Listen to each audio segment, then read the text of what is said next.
Salut les amis, salut tout le monde et bienvenue encore une fois de plus sur votre chaîne d'information préférée, Info en Afrique. Pour vous qui êtes nouveau sur notre chaîne, n'oubliez surtout pas de vous abonner maintenant. Ensuite, cliquez sur la cloche de notification pour ne pas rater nos prochaines informations. C'est parti. Et bien les amis, aujourd'hui nous allons faire un petit tour du côté de la Côte d'Ivoire, encore du côté d'Abidjan, où la reprise progressive de l'électricité est en cours. Voici les vraies causes de l'explosion des transformateurs qui s'est produit du côté d'Abidjan dans cet après-midi.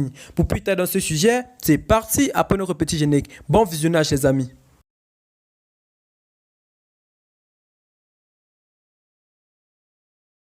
Une partie du Grand Abidjan est plongée dans l'obscurité depuis la matinée du 21 juillet 2022, joint au téléphone un employé de la compagnie ivoirienne d'électricité CIE a indiqué qu'un incident s'est produit dans une de leurs installations au niveau de Yopougon.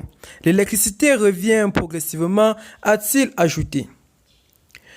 La célérité de la compagnie ivoirienne d'électricité est fortement mise à l'épreuve au cours de la journée du 21 juillet 2022. À peine un incident annoncé qu'une équipe d'intervention est diligentée afin de stopper la propagation du feu et rétablir l'électricité. Mais Shogel, ce qui se trame est l'affaire qui oppose le Mali à la Côte d'Ivoire. Selon nos sources, il s'agit de perturbations dues à l'explosion de deux transformateurs avérés au niveau du poste de Yopougon 1.